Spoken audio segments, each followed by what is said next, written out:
तो हेलो दोस्तों, आप सभी का एक बार फिर से स्वागत है हमारी इस YouTube channel point of study STM में। दोस्तों जैसा कि आप सभी को पता है, हम लोग लगातार जो है ना मैट्रिक बोर्ड परीक्षा 2023 के लिए तैयारी करे हैं क्रमबद्ध तरीके से।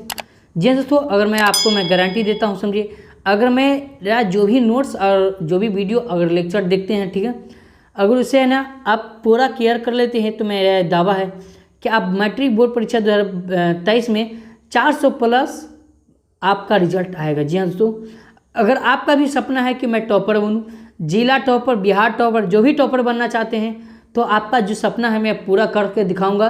बट आपको जो है ना मेरे द्वारा जो भी बताया क्वेश्चन, उसके बाद जो है ऑब्जेक्टिव हो या सब्जेक्टिव हो, सारा का जो है ना कवर करना है। जी हाँ दोस्तों, तो वीडियो का अंत तक बट आप देखते रहिए, समझिए। अगर आप वीडियो के अंत तक देखते हैं तो मेरा ये दावा है कि आपको ये पूरा का पूरा क्वेश्चन आपके दिमाग में याद रहेगा।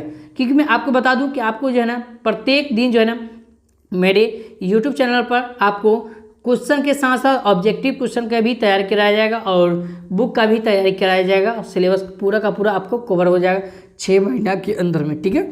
तो इसके बाद जो है ना हम लोग रिविज़न करेंगे। तो जी दोस्तों, आज के इस वीडियो में बात करने वाले हिंदी जो है ना जो क्लास 10 के लिए जो हिंदी आता है, समझिए, हिंदी के जिसका नाम क्या है, चैप्टर का नाम है श्रम विभाजन और जाति प्रथा। चैप्टर नंबर 1 होगा, ठीक है। आप लोग जो है ना एक एक करके इस क्वेश्चन को देखिएगा और इसका आंसर जो है ना कमेंट बॉक्स में देते रहिएगा, ठीक है। तो दोस्तों क्वेश्चन नंबर 1 की तरफ बढ़ते हैं। तो क्वेश्चन नंबर 1 इस प्रकार का दिया हुआ है हमारे पास, जो है ना यहाँ पर कहता क्या है, यहाँ पर सबसे इसको पढ़ते हैं। श्रम विभाजन और जाति प्रथा के लेखक है कौन है, ये आपको बताना है। तो यहाँ आपको 4 ऑप्शन दिया हुआ है। डॉक्टर राम मनोहर लोहिया, ठीक है। उसके बाद बाबा साहब भीमराव अंबेडकर, उसके बाद महात्मा गांधी, उसके बाद डॉक्टर संपूर्णानंद, ठीक है। तो आपको 4 ऑप्शन दिए हैं। तो सबसे पहले जान लीजिए, ये चैप्टर है श्रम विभाजन और जाति प्रथा, चैप्टर नंबर 1 है। उसके जो लेखक है वो कौन है, तो बाबा भीमराव अंबेडकर है, याद रखिएगा। ऑप्शन नंबर कहाँ जाएगा, सॉरी, तो बी में इज द करेक्ट आंसर होगा। चलिए क्वेश्चन नंबर 2 की तरफ बढ़ते हैं। बिल्कुल शानदार प्रश्न है, एक एक करके देखते जाइए और वीडियो का फटाफट लाइक कर दिए, शेयर कर दिए अपने ग्रुप सभी में, ठीक है। अगला क्वेश्चन है, डॉक्टर अंबेडकर के पिता का नाम क्या था। तो डॉक्टर अंबेडकर जो भीमराव अंबेडकर थे, उनके पिता का नाम क्या था, तो रामदेव सकपाल, उसके बाद रामजी सकपाल, उसका रामकृष्ण सकपाल, उसके बाद राधे राम सकपाल। तो इसका 4 ऑप्शन दिया हुआ है। देखिए इनमें से जो एक ही आंसर होगा तो इसका आंसर क्या होगा, तो जी हाँ, इसका जो सही answer option number Ramji Sakpal होगा। ऑप्शन नंबर कहेंगे सर जी बी में जाएगा करेक्ट आंसर, बिल्कुल सही जवाब। चलिए आगे बढ़ते हैं। तो क्वेश्चन नंबर 3 कहता है, यहाँ इस प्रकार का कहता है कि आधुनिक सभ्य समाज और कार्य कुशलता के लिए किसे आवश्यकता, यहाँ पर 4 ऑप्शन दिया हुआ है। श्रम विभाजन और धन विभाजन और जन विभाजन और जाति विभाजन।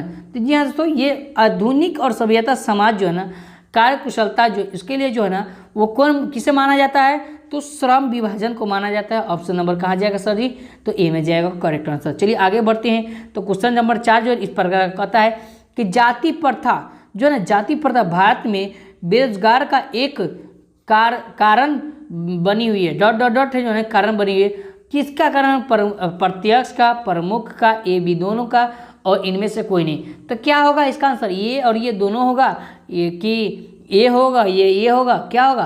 तो इसका आंसर देखेंगे तो सर जी कहेंगे बिल्कुल सही जवाब, ये दोनों होगा। क्योंकि ना जाति प्रथा में बेरोजगारी की जो कमी होती है वो प्रत्यक्ष और प्रमुख दोनों के कारण होता है, ठीक। ऑप्शन नंबर कहाँ जाएगा, सी में जाएगा करेक्ट आंसर।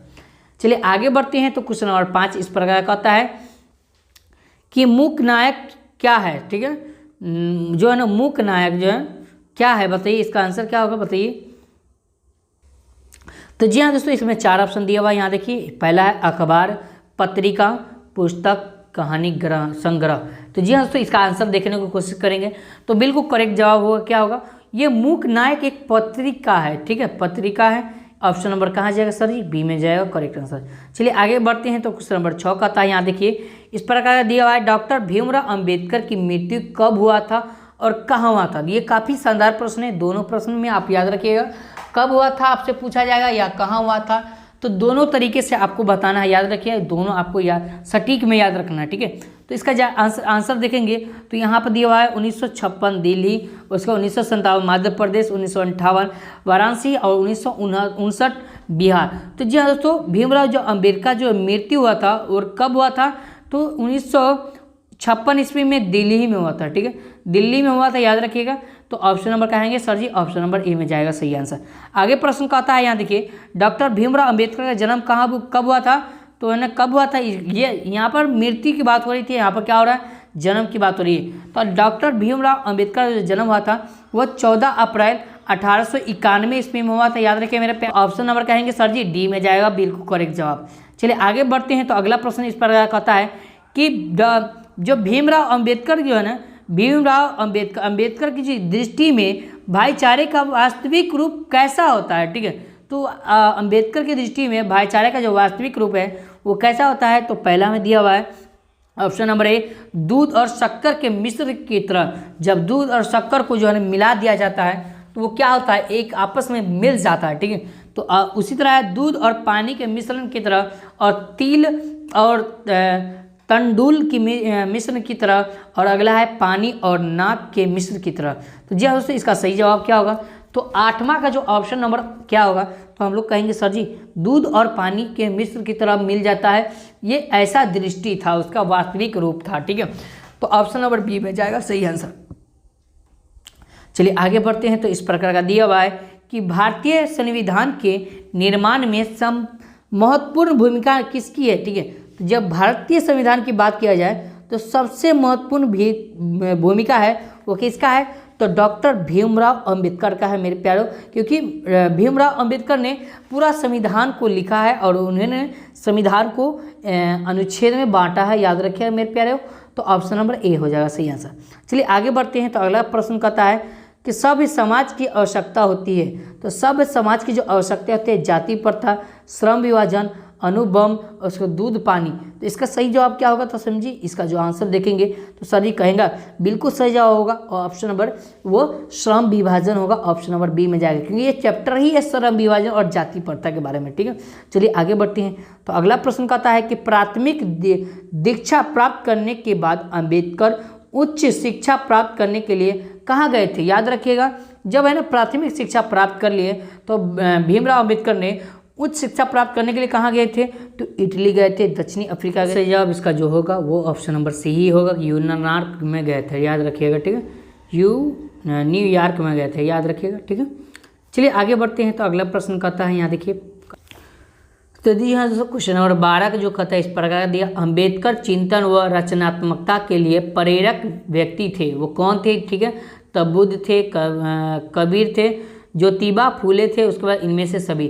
तो जी हाँ दोस्तों, इसका सही जवाब क्या होगा? तो 12 का जो बिल्कुल सही जवाब होगा वो इनमें से सभी, यानी कि सभी थे। ठीक है, याद रखिएगा, इस तीनों का आपको याद रखना होगा नाम। ठीक है, चलिए आगे बढ़ते हैं। तो क्वेश्चन नंबर 13 कहता है इस प्रकार का, देखिए सबसे पहले इसका हम जानने की कोशिश करते हैं और उसके बाद जो है ना आपको आंसर बताएंगे। जाति पाति तोरक मंडल भाषण लाहौर में कब हुआ? ठीक है, कब हुआ? तो इसको 1942 में, 1940 में, 1936 में, 1938 में। तो इसका सही जवाब क्या होगा? तो 13 का देखने की कोशिश करिए, सही जवाब होगा बिल्कुल करेक्ट जवाब ऑप्शन नंबर सी 1936 में हुआ था, याद रखिएगा। ठीक है, चलिए आगे प्रश्न करता है कि श्रम विभाजन और जाति प्रथा क्या था? ठीक है, तो जो है ना कहानी था, भाषण था, निबंध था और साक्षात्कार था। तो जी हाँ, सो इसे ये जो चैप्टर है ना वो निबंध पे है। ठीक है, ऑप्शन नंबर कहाँ जाएगा? सी में जाएगा। चलिए आगे बढ़ते हैं। तो अगला प्रश्न कहता है कि क्वेश्चन नंबर 15 की निम्नलिखित रचनात्मक रचनाओं में कौन सी रचना डॉक्टर अंबेडकर की है? ठीक है, तो जो है ना इनमें से कौन सी जो रचना है जो डॉक्टर अंबेडकर की है? तो 15 का जो सही जवाब होगा, देखिए ये सारा है। ठीक है, याद रखिएगा, तो ऑप्शन नंबर डी में जाएगा, ये सारा है, आप सारा याद रखिएगा। ठीक है, अगला क्वेश्चन इस प्रकार का कहता है, यहाँ देखिए क्वेश्चन नंबर 16 कहता है कि आधुनिक सभ्य समाज श्रम विभाजन को आवश्यक क्यों नहीं मानते? ठीक है, क्यों नहीं मानता? ठीक है, तो जी हाँ दोस्तों, इसका कार्य कुशलता के लिए, भाईचारे के लिए, रूढ़िवादिता के लिए, इनमें से कोई नहीं। तो जी हाँ दोस्तों, इसका सही जवाब क्या होगा? तो इसका करेक्ट जवाब हो ऑप्शन नंबर ए होगा, कार्य कुशलता के लिए नहीं मानता है। ठीक है, अगर प्रश्न कहता है, यहाँ देखिए श्रम विभाजन और जाति प्रथा पाठ बाबा साहेब के किस भाषण का संपादित अंश है? ठीक है, तो जी हाँ दोस्तों, 17 का जो सही जवाब क्या होगा?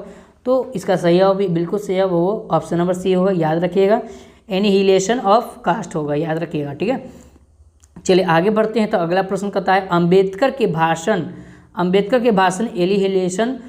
एनिहिलेशन ऑफ कास्ट को किसने हिंदी में रूपांतरित किया? जी हाँ, तो इसको किसने हिंदी में कन्वर्ट किया था, याद रखिएगा। तो इसका सही जवाब क्या होगा? तो इसमें 4 ऑप्शन दिया है, यहाँ देखिए। तो इसका सही जवाब देखने की हम लोग कोशिश करेंगे तो कहेंगे सर जी बिल्कुल सही जवाब हो वो ऑप्शन ललन सिंह यादव था, याद रखिएगा। ललन सिंह क्या था? यादव था, ऑप्शन नंबर ए। चलिए क्वेश्चन नंबर जो है ना 19 की तरफ बढ़ते हैं। तो 19 कहता है कि अंबेडकर का जन्म किस परिवार में हुआ था? तो याद रखिएगा अंबेडकर का जन्म जो है ना यहाँ पर ब्राह्मण, क्षत्रिय, दलित और कायस्थ, तो जी हाँ, तो ये दलित परिवार में हुआ था। अंबेडकर जो जन्म था वो दलित परिवार में हुआ था, याद रखिएगा। अगला प्रश्न कहता है लेखक को इस युग में कहाँ पर विडंबना दिखाई दिया? ठीक है, तो लेखक जो है इस युग में जो है ना कहाँ पर विडंबना दिखाई दिया? तो जातिवादी में, नारीवादी में, निर्विवाद में, उसके बाद परिवाद में। तो जी हाँ, तो इसका सही जवाब क्या होगा? तो 20 का करेक्ट कहेंगे sir ji option number A जातिवाद में हो गया, ठीक है, दिखाया था। ठीक, अगला प्रश्न कहता है डॉक्टर भीमराव अंबेडकर के माता का नाम क्या था? काफ़ी इंपोर्टेंट क्वेश्चन है। तो रानीबाई, कुंतीबाई, शीलाबाई, उसके बाद सीमाबाई, ठीक है, तो भीमाबाई। तो सॉरी यहाँ पे 21 का जो सही जवाब क्या होगा?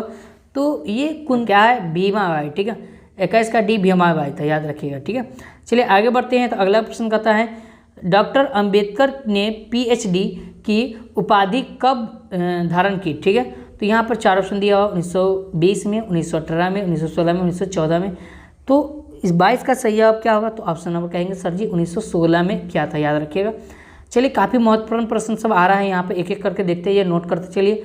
अगर टेलीग्राम में जुड़ जाइएगा तो हम आपको पीडीएफ प्रोवाइड करा देते हैं, क्योंकि आप जानते हैं कि हर पीडीएफ में आपको प्रोवाइड करा देते हैं। लेखक की दृष्टि में विडंबना की बात क्या था? ठीक है, तो लेखक की दृष्टि में जो विडंबना की जो बात हुआ था वो क्या था? तो 23 का देखने को सही का आंसर कहेंगे तो जाति के पोषक की कमी नहीं है। ठीक है, तो ये ऑप्शन नंबर ए होगा करेक्ट आंसर।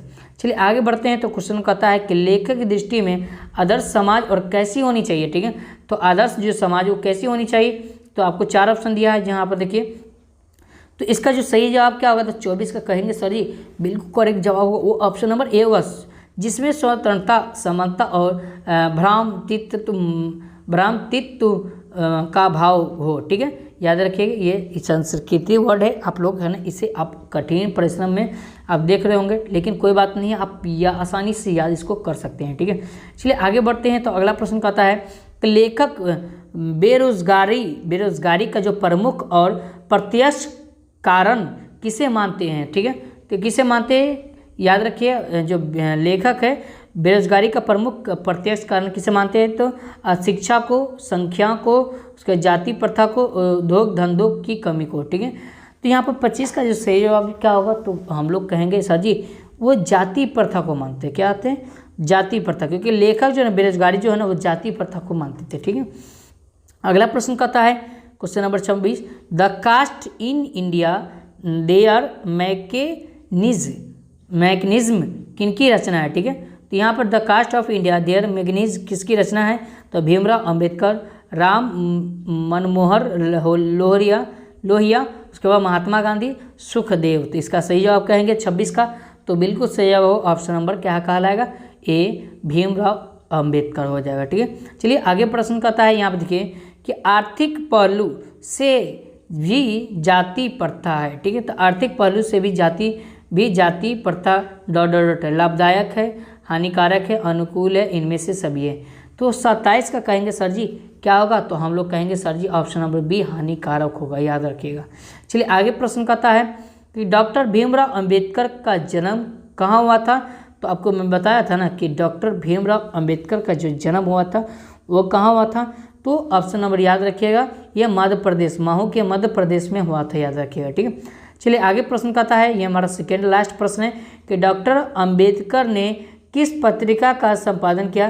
तो याद रखिए डॉक्टर अंबेडकर ने किस पत्रिका का संपादन किया? तो आपको 4 ऑप्शन दिया, उज्ज्वल भारत, उड़ता भारत, उसके बाद बहिष्कृत भारत, उसके बाद पुरस्कृत भारत। ठीक है, तो इसका सही जवाब क्या आएगा? तो 29 का सही जवाब हम लोग देखेंगे तो कहेंगे सर जी ऑप्शन नंबर बिल्कुल करेक्ट जवाब वो ऑप्शन नंबर सी हो जाएगा करेक्ट आंसर। चलिए आगे प्रश्न कहता है यहाँ देखिए कि जो भारतीय संविधान का जो निर्माता के रूप में हमें उन्हें कहीं जानते हैं। ठीक है, तो भारतीय संविधान जो का निर्माता के रूप में हम किन्हें जानते हैं, तो याद रखिए भारतीय संविधान में निर्माता के रूप में हम डॉक्टर भीमराव अंबेडकर को जानते हैं। तो ये हमारा टॉप 30 क्वेश्चन था, जिसे आप है ना ये आसानी से याद कर सकते हैं। देखिए यहाँ पर आंसर भी दिया है, तो आपको मैं PDF प्रोवाइड करा दूंगा, ठीक है। आप PDF है वहाँ से लोड कर लीजिएगा, ठीक है, लोडिंग कर लीजिएगा, टेलीग्राम में जुड़ जाइए। और वीडियो अच्छा लगे तो प्लीज़ लाइक कर दीजिएगा और चैनल को सब्सक्राइब जो कर लीजिएगा, ठीक है। सब्सक्राइब जो करने से क्या होता है, प्रत्येक वीडियो जो है आपको देखने को मिलेगा हर दिन। तो दोस्तों फिर मिलते हैं नेक्स्ट वीडियो में, तब तक के लिए आप सभी का बहुत बहुत धन्यवाद।